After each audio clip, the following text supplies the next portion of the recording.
Lovers of lore, welcome to the 5th installment in the March of the Machine storyline. This part of the story takes place on the plane of Arcavios, and this is where Strixhaven is located, the magical wizard academy. And Phyrexia wants the Biblioplex because it's a location filled with all the magics in the known multiverse. So, we start the story in the tunnels beneath the school.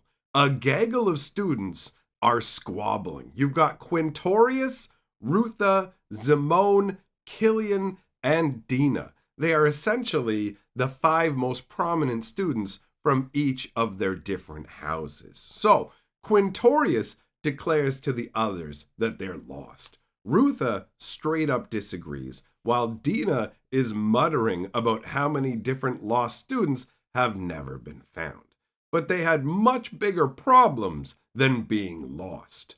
Phyrexia had found Strixhaven, and the only thing that was holding them back was Liliana Vess and her undead horde.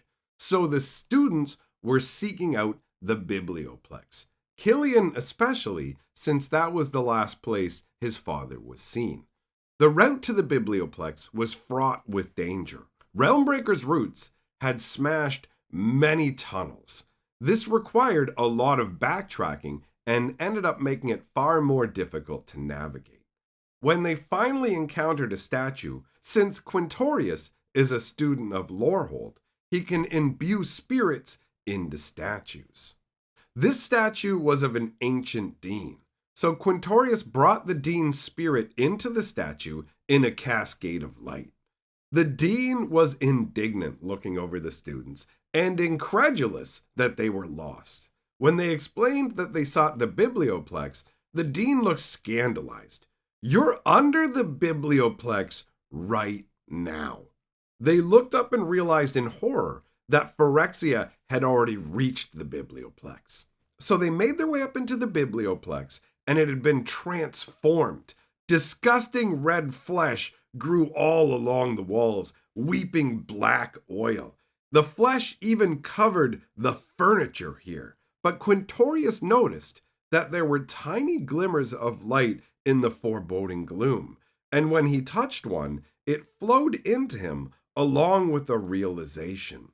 Liliana had mentioned that the school had an invocation spell called the Invocation of the Fathers. This was a protective spell that would oppose invaders, and these students were to try and find this spell.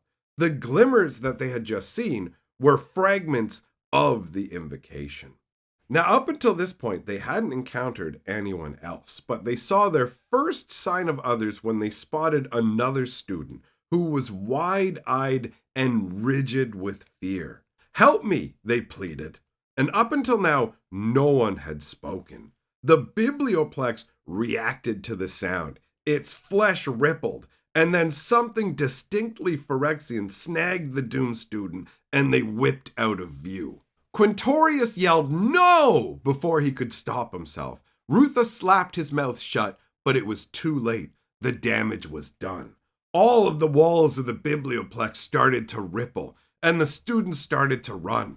The Biblioplex roared in rage and came at the students. They responded with arcane force, death magic, ice and fire, even Killian's ink magic. But suddenly Killian was being lifted in the air.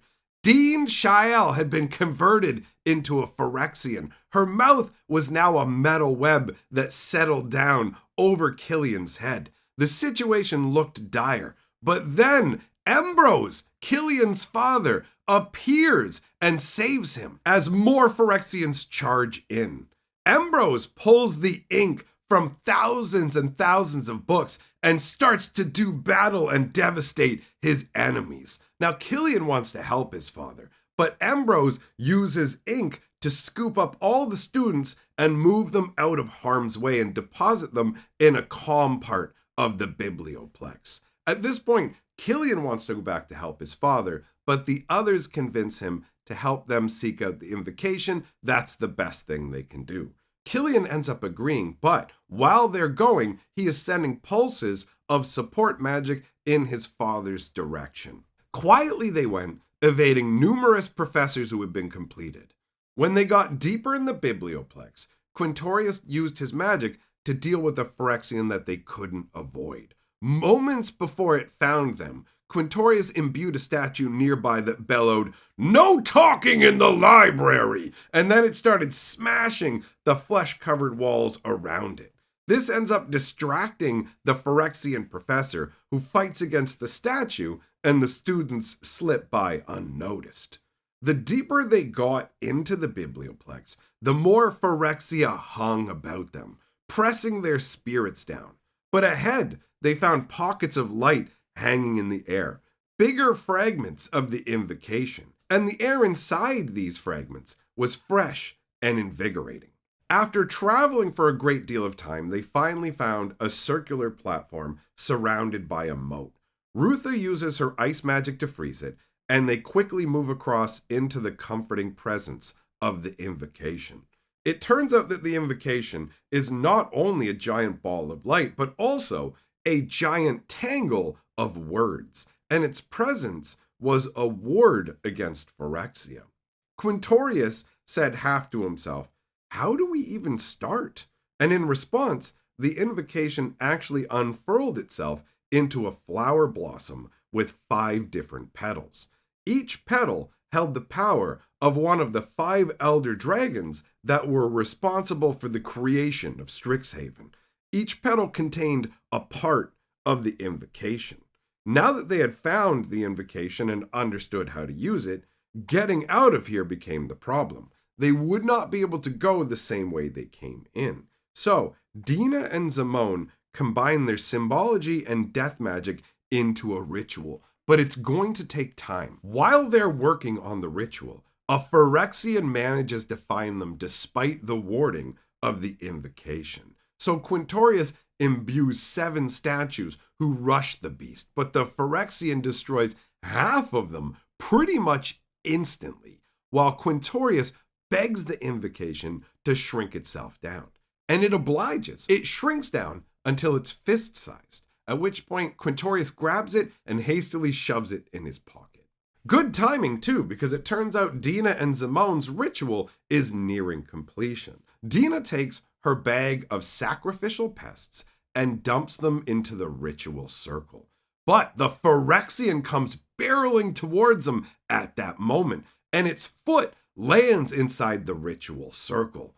Just like the pests, the Phyrexian melts down with a tormented shriek as its life energy is absorbed. But a moment later, it was Dina shrieking. The amount of life energy from the Phyrexian was so much stronger than the pests Dina was accustomed to using. She's still just a student after all. So her body blazes with green fire, and it just starts flowing and leaping in every direction. And wherever it touched, life bloomed, rampant nature. Bookcases came to life, shredding the Phyrexian. Everything kept growing. The floor was torn apart by roots. Essentially, every single thing touched by the flames flowed together into a gigantic tree that reached all the way to the Biblioplex's ceiling. They scaled the tree. Once outside, they were able to start the invocation. It was actually a simple and rather boring ritual. It was just a description of Strixhaven. The angle of the walls, the type of stones used, it listed the plants, and very mundane things of that nature. Regardless of how mundane the invocation was, the power of it was undeniable. As they read the invocation, the Phyrexian portals in the sky started to wink out of existence. Strixhaven started to revert itself, but then Rutha ends up getting attacked by a Phyrexian, so her petal is no longer functioning and the spell is halted. Quintorius realizes that only one person can activate each part of the petal, except he has what he thinks will be a workaround. And he reaches over and grabs Rutha's petal, and instead of trying to read the words on it, he offers his life force to the invocation. And the invocation greedily accepts. It rips through Quintorius and tore apart the Phyrexian that was attacking Rutha at the same time. Quintorius is hanging in the air convulsing. He's being burned by light. He is on fire in the sky as the biblioplex collapses down around him. And as he's being immolated by this light in the sky, Quintorius thinks of Will and Rowan, his friends, and wonders what has happened to them in his final moments. And as he's thinking this, he blinks out of existence. The story ends with the Phyrexian portals reopening as the invocation fails. Phyrexia's assault on Strixhaven continues. The wounded students are healed by Liliana. Killian's father turns out to have survived as well. Liliana summons up a massive undead army and muses about the possibility of Quintorius actually being alive, and that instead of being consumed by the invocation, that his planeswalker spark has ignited, and that Quintorius is now a planeswalker flung through the blind eternities. All right, my friends, that ends this epic installment of the March of the Machine storyline. There were some really fun parts in this one. I hope that you enjoyed it as much as I did. Now, go enjoy some more fun stories on this channel. I'll see you for the next video tomorrow. And in the meantime, remember, oh wait, hold on, I got to add in the, oh, whatever. And in the meantime, remember, my friends, lore is life. If you like what we're doing here, you can support the channel either by joining the channel membership or our Patreon. A big thank you to the channel's patrons and members for supporting what we do here.